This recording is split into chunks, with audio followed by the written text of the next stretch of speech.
so you were probably sad. But if you got a different arrangement of carbon, if you got diamonds, you'd be really happy.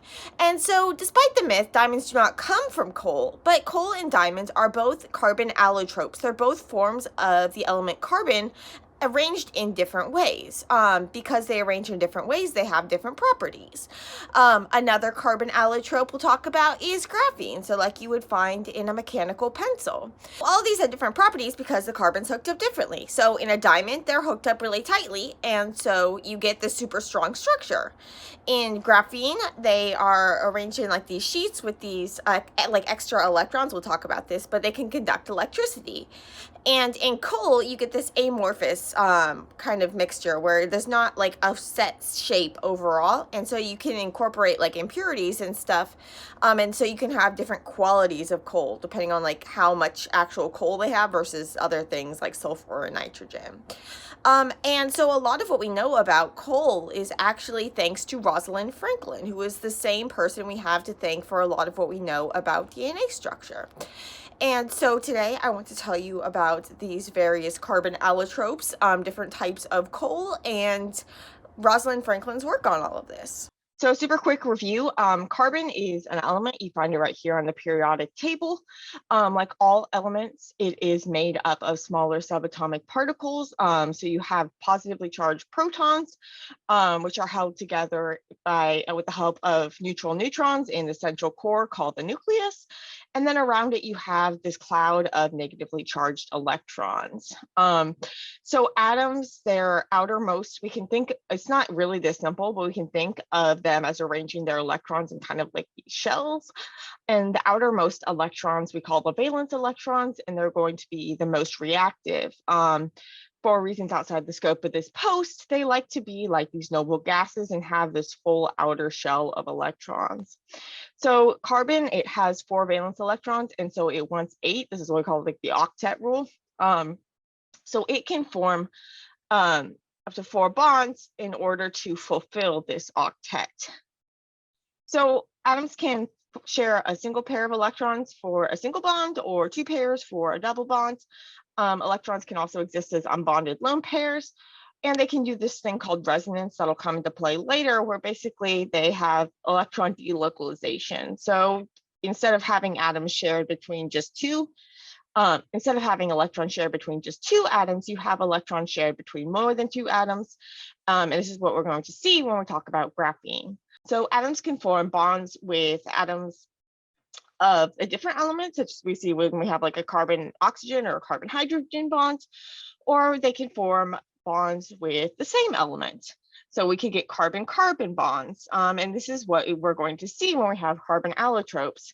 So an allotrope is where you have a different structural arrangement of an element. So these are this are elemental structures. Basically, these are just carbons and different arranged in different ways.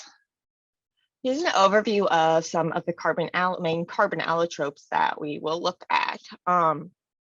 So probably the kind of carbon allotrope that you'd most like to receive as a gift would be a diamond. And so in a diamond, each carbon is attached to 4 other carbons. And so this is the maximum number of bonds that a carbon can have.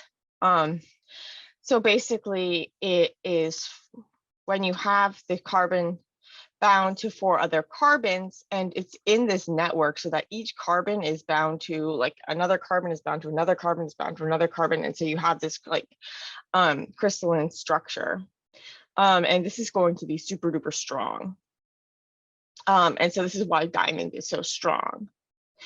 When you have graphite, it's made up of sheets of graphene. So instead of having this 3D like network of bonding, you have these flat sheets that are kind of like stacked on one another. In these sheets, each carbon is only bound to 3 other carbons. But if you look at carbon, it has 4 electrons, 4 valence electrons. And so it's going to want to form 4 bonds. If you only form 3 bonds, what's going to happen is you still have an electron left over. And what happens in graphene is you get this like electron delocalization. So kind of like we saw with benzene, where you have this electron delocalization above and below the planes of the ring. When you look at graphite, when you look at graphene, so you have these like sheets of these graphene sheets. It's kind of like you have these big sheets of those benzene rings. You have this big interconnected network where you have all over this would be like delocalization of electrons above and below. When we have delocalization of electrons, a couple things are going to happen. One is that it's going to be able to conduct electricity. So electricity is the movement of charge. Electrons are negatively charged. So if you have the movement of electrons, you can have electricity. And so graphene can be used to conduct electricity. When you do this, the electricity is going to be traveling through the sheet, not like between sheets, because it's going to be traveling through this delocalized cloud that, remember, instead of just being around the single ring, is going to be around that whole sheet.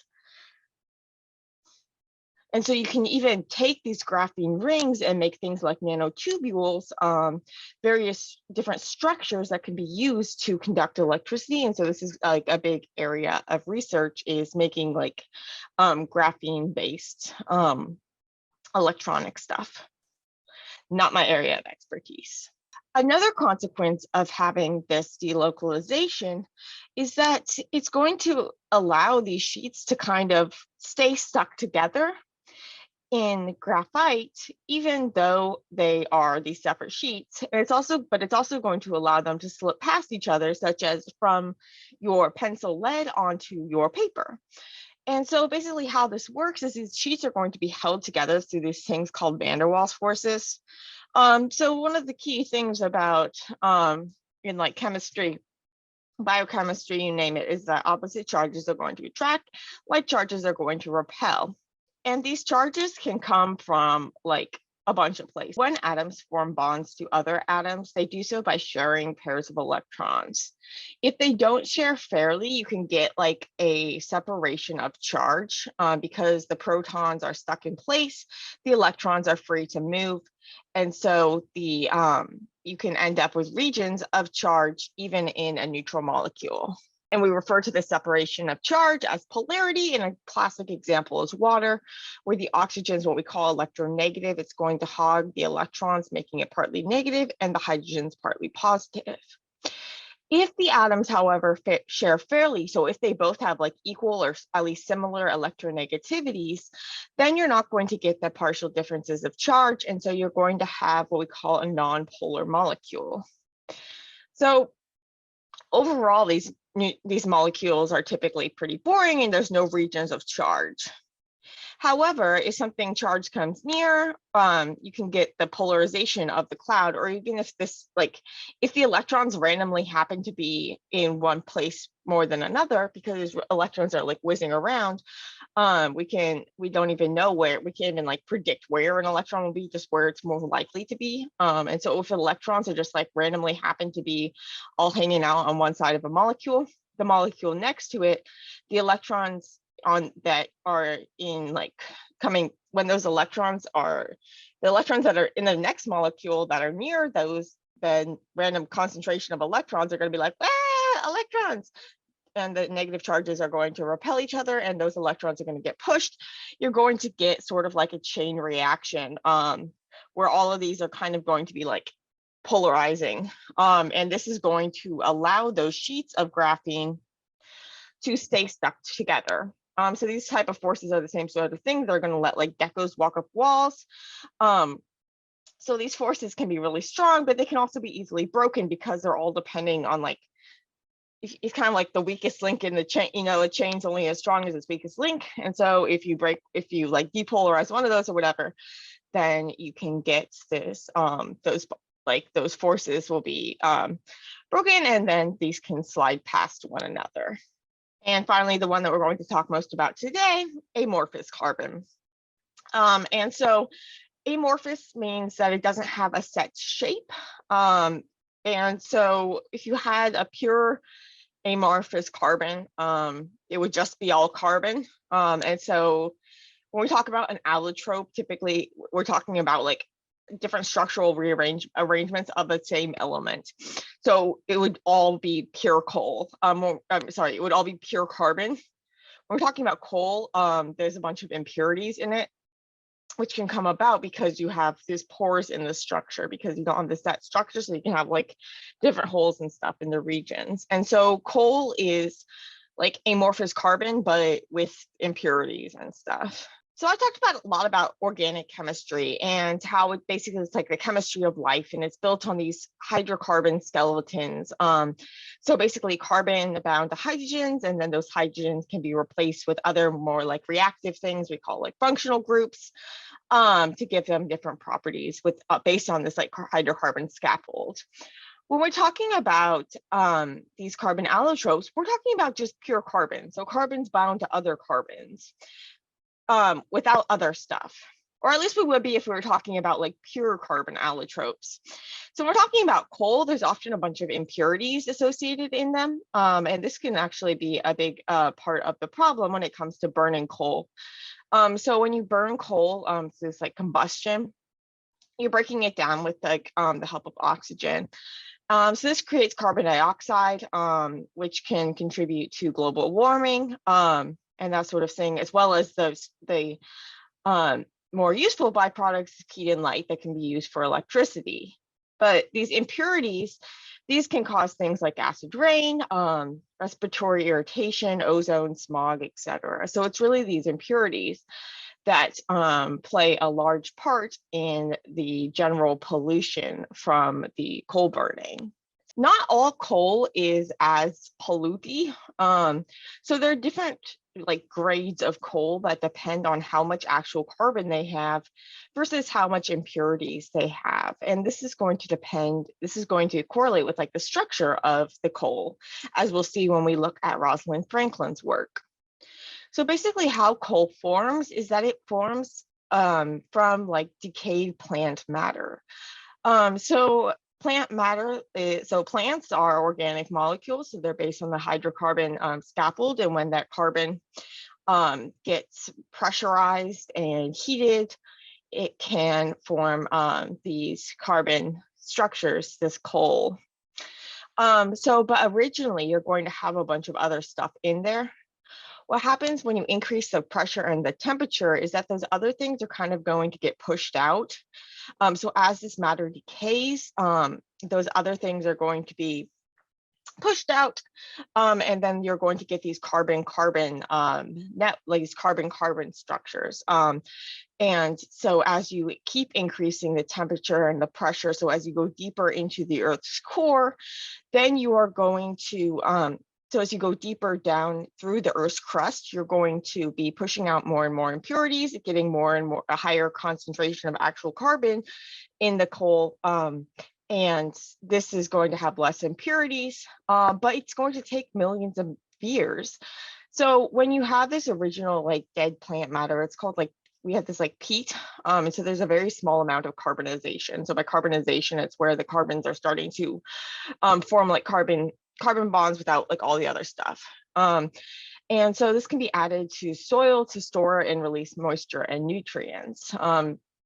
So peat can be useful in this for various things. But this is not coal.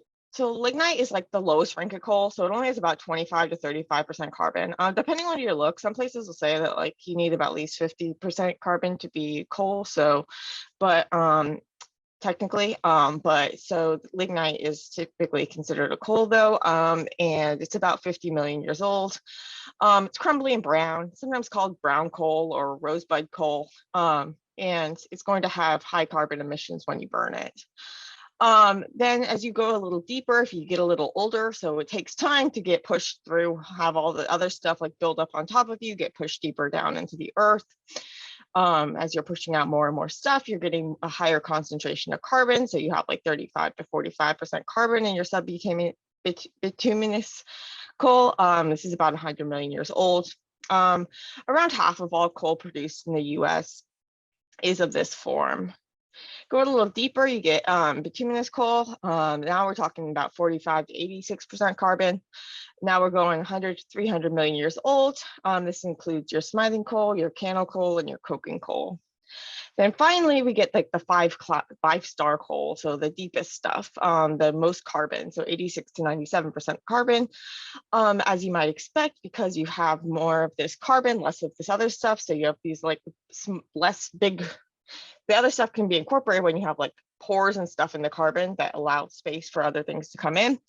But when you have like just like pure carbon, there's no space for that other stuff, and so it's going to be like denser and harder. And so anthracite is going to be like the hardest coal, most dense, most energy rich. So it's going to burn cleanly with little soot. So there's little stuff that can't be combusted down, and you're not going to get all those like byproducts and stuff.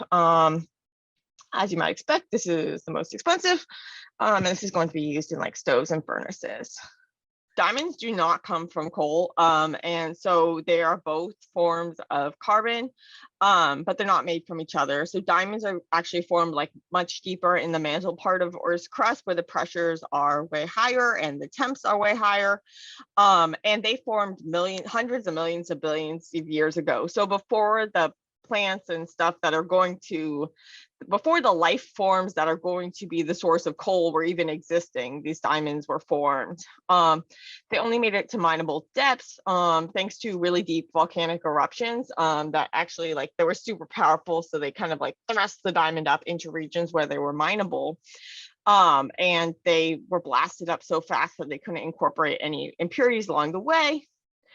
And so even though there are more impurities and stuff around them, because the diamond has this super tight structure, it's not going to let that stuff in. And so these diamonds can stay like super pristine and stuff, even though they've been sitting there for millions to billions of years. There are also different ways diamonds can form with like asteroid impacts and that sort of thing. But the main form is like those really deep, really old sources from the Earth's mantle that get volcanically erupted up. And they do not come from coal itself. Coal is like amorphous carbon, but with impurities and stuff. But the structure of this is, although it's amorphous overall, so it doesn't have overall a set straight, there can be like regions where you have local structures. And this was what Rosalind Franklin did a lot of work on. So if you've heard about Rosalind Franklin, it was probably in the context of photo 51, which was this fiber diffraction photo that was taken by her graduate student, Raymond Gosling, of DNA, and it helped solve the structure of DNA, and much more on that in my post on this topic. But what you might not know about Rosalind Franklin was that she actually got started. She did like her graduate work and stuff, studying the structure of coal.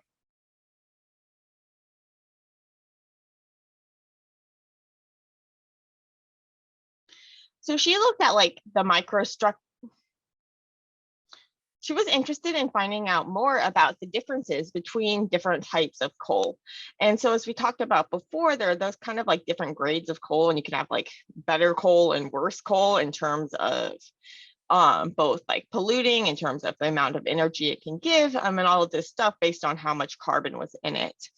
And so scientists knew that you could like measure how much carbon was in various coals, and you can measure various properties, but they didn't really know much about what was going on inside of the coal, like inside of this general blob of coal. And so she found that there were these like microstructures within the coal, like regions where there were more structure. And these regions, they had like different pore sizes and stuff. And so in the higher quality coal, you'd have smaller pores, you'd have more carbon, you'd have a denser substance. And in the lower quality coal, you'd have like bigger pores, you'd have less carbon, you'd have a lower density. And so how she figured this out was with this some cool some cool work in terms of figuring out how big the pores were using various small molecule probes, and then using this technique called powder diffraction in order to figure out more about what was happening at the atomic level in terms of the general local structures. So let's start by talking about this density stuff. So density is basically mass divided by volume. And so if you have something that has like a lot of mass, so a lot of stuff in a small amount of space, it'd be really dense. Whereas if you have the same amount of stuff spread out over a larger volume, it would be less dense. Or if you had less stuff in the same volume, it would be less dense. You probably learned in like grade school that if you have like a brick, you can use like length times width times height to get the volume. If you have something that's irregularly shaped, so it's not as simple as just measuring the different dimensions, you can do this thing like based on like Archimedes' principle or whatever, where basically if you say you were to stick a brick into a bathtub, the water level would rise. The amount that the volume of water that gets displaced is equal to like the volume of the thing you put in, or at least it's like lump volume. And so this is like its apparent volume. And so why I say this is because if you were to, you don't know what's inside of the brick. Like you don't know if there's actual like a bunch of space inside of the brick. And so you can imagine if you had like a brick or you had a shoebox, they would both displace the same amount of water, but the brick would be a lot more dense than the shoebox. So you might say, well, why not just take the masses of these objects? You could do that and you could figure out information about the density, but that doesn't tell you what's going on inside of the shoebox or inside of the brick. Even if you have the same amount of like the same element, you can't tell if it's all like bunched together in one part or more, and then like nothing in the other part, or if it's like uniformly spread out throughout. Like you can't tell about that sort of thing, but you would be able to tell about that sort of thing if you were to figure out like kind of like the pore sizes in the overall structure. What Rosalind Franklin did was she used this really clever strategy to measure like the apparent densities of different coals using different like small molecule probes. So it's kind of like instead of sticking the object in a bathtub, you would be sticking it, so instead of sticking it in like a bathtub full of water, you would be sticking it in a bathtub full of methanol or a bathtub full of helium or benzene or hexane. And so why all these different things matter is imagine if you had if you were to put a sponge into a bathtub. So if you were to put a sponge into the bathtub, the water would go into the sponge, into all those pores in the sponge. And so then the water level wouldn't rise nearly as much as if you put something that was the same like overall volume, like overall lump volume as the sponge. So if you were to use that whole like length with height thing, it would give you a certain, if you had something that was like the same overall size, but it didn't have all those pores in it, now your water would rise a lot more. And so if you have a sponge, it would seem like it would have a lower volume than the other thing is going to displace less water because the water is being allowed into all of those pores. But what if the water couldn't get into those pores? So what if you did have a sponge, but for some reason, like the pores in the sponge were so tiny that the water couldn't get in? Now the water wouldn't, you would see the same, you wouldn't see a difference between those two things. So we can't make water smaller, but we can use a smaller probe. So instead of having water as basically like our quote unquote probe, we can use helium. And so helium just has it's the second smallest element. So hydrogen is smaller, but it's also more reactive. And so we can use helium, which is really small. And this is going to allow her to get like the true density, get like the true volume, taking into account all of the different like spaces inside of the coal. And so then she can compare she can then use different probes and compare their densities to the density measured in helium. And so she's measuring it for all of these different coal samples. So she's testing these 12 different coals in this paper. A is the highest quality, M is the lowest quality. This is based on like its coal content, and that's shown in like a different table and stuff. You can see that in general, the higher quality coals are going to have a higher density in helium than the lower ones.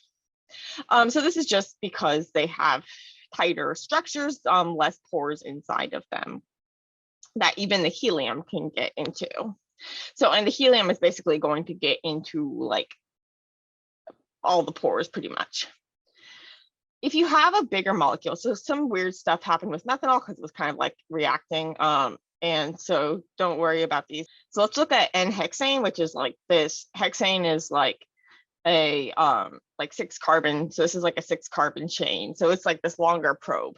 So it's going to only be, so your pore needs to be big enough to let in this probe. If it does not, then you're going to get a lower apparent density. So why this is because it's going to seem like you have a bigger volume because the hexane isn't going to get inside of the pores. So it's like if you have that sponge in the bathtub, but the water can't get into the sponge. And so your sponge is going to act just like that brick or just like that object that was the same like overall lump volume, but didn't have the pores. So we can see with this coal A and helium, it had this density of 1.645 grams per cubic centimeter. If you do it in hexane, well, now you're at 1.497. So what's happening is that the hexane can't get into those pores, and so it's going to look like it has a lower volume. If you're dividing, the hexane can't get into those pores, so it's going to look like it has a higher volume. If you're dividing a mass by a higher volume, you're going to get a smaller number. And so we have this smaller number here. But if we look at one of the lower quality coals, here we can see that the masses, they're not really going down in the case of where you have the hexane. In some cases, they actually like go up because, well, chemicals can act kind of weird sometimes. And if like they absorb or they do weird stuff where they're actually interacting with the coal, that can kind of skew things a little. But the basic idea is when you have these lower quality coals, the hexane can get into the coal. So the pores are big enough to let the hexane in.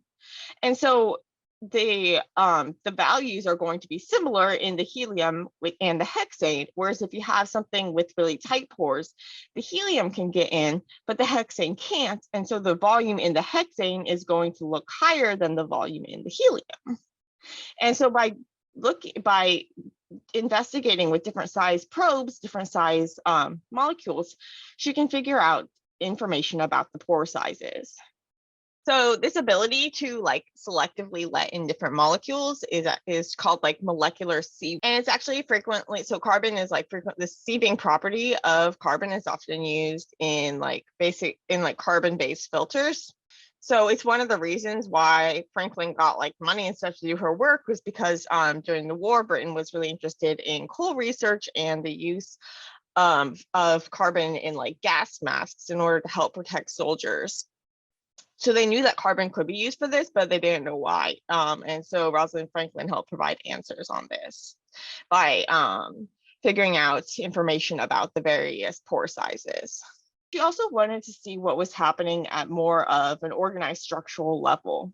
So we talked about how in graphite, you have these like sheets of these like carbon sheets. And so she found that sometimes when you like heated a carbon, it would graphitize, so it would form these sheets, whereas other times it wouldn't. And she wanted to figure out what was different at the structural level about these carbons. This is actually a more important problem or scenario than you might think, because graphitization can happen when you don't want it sometimes. So if you're trying to make synthetic graphite, well, then it's really good. But if you have something like steel, which is in metal alloy, so like a mix of metals that contains carbon. So steel has like iron and carbon. And if you heat it, basically the carbons are going to come out of that nice amorphous, they're shapeless mixture into these graphene, into these sheets. And these sheets aren't going to let the iron in, and so your steel can crack. And so it's really important to figure out what was going on and how you could know what types of coal were going to make good starting materials for different types of tasks. To do this, she turned to a technique called powder diffraction. And so when we're talking about the photo 51, that was a fiber diffraction. When we typically talk about X-ray diffraction, we're talking about X-ray crystallography.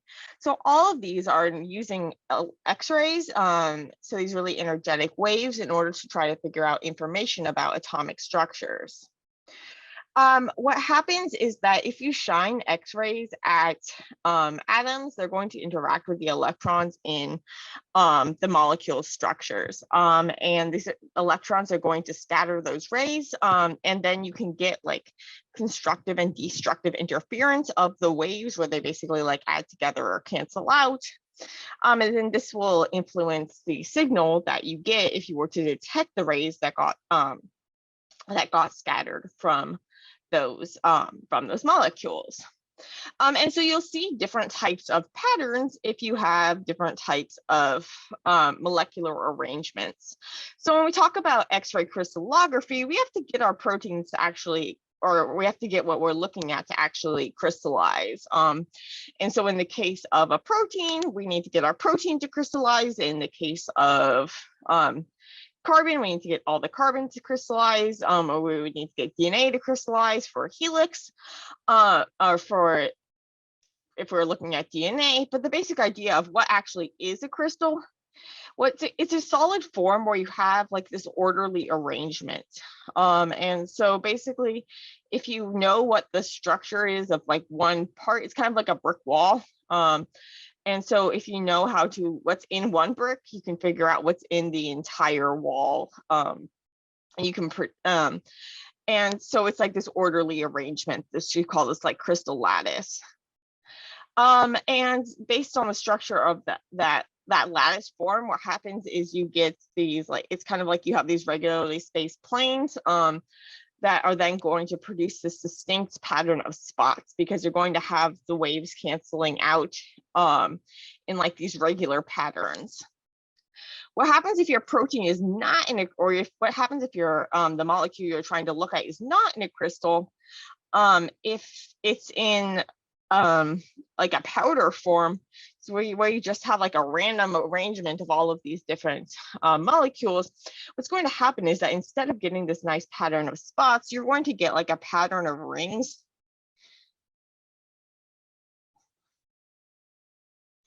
So basically all of that information, instead of being all nice and orderly, it's kind of all just going to be like piled on top of it in a way, because you have like all this information coming from every possible angle. And so you're going to get this pattern of rings, and then you can figure out information about the molecular, the space, like the general spacing, based on like the distances, these like interplanar distances. So it's really confusing, and I'm not going to try to go into it. But the basic idea was that she could tell differences in the powder diffraction patterns she got when she heated different types of coal, and that was helping tell her about what was happening in the carbon's microstructure. So she found that when she heated some of the coals, when she heated like the graphitizing coals, the interplanar distances would get smaller. And this was telling her that the carbon was adopting a more like structured, tighter spaced arrangement. So she interpreted this as kind of like all these randomly arranged things kind of getting into these ordered sheets. So some of them would do this, but some of them wouldn't. And so she found that if she were to heat up cokes, which is like the products of coal processing, that they would graphitize. They would form these sheets, or at least that's how, they look like they form these sheets based on the powder diffraction pattern. But if she did it with chars, which typically come from things like wood, then she would only get a porous isotropic material. So basically this kind of like more random thing with these little graphite-like regions, but not the overall layering throughout. This is actually the first time that there was a distinction between cokes and chars shown. And so she thought the difference was that like in coals, they were graphite like mini sheets, and in graphitizing carbons, the mini sheets were like almost parallel already, so they just needed a little heat and pressure to get them going. But in the other structures, because they were all too kind of like random, it would be harder to rearrange them. So it's still not exactly clear, but now it's thought maybe it involves some of these like things called like fullerene, big ball like things called like fullerenes. And yeah, this is not my area of expertise. So graphite is basically like the most thermodynamically stable form of solid carbon. So it's like carbon's happiest place.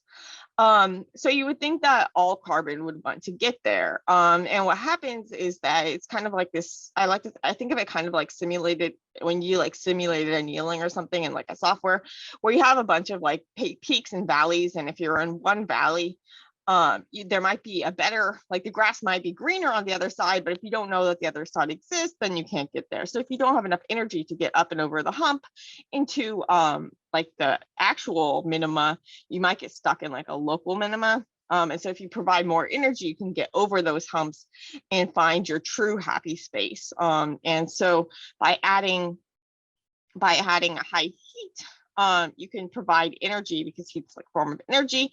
You can provide energy that allows them to kind of like break some of their some of the attractions that are keeping them in a non-ideal position, in order to find that most ideal position. So yeah, so Rosalind Franklin was even cooler than you might have thought. And so her work on carbon got her PhD in physical chemistry from Cambridge in 1945, and it also helped people better predict the usefulness of various types of coals for different tasks and classify them, and it made possible some of the carbon fiber technology that is all the rage these days.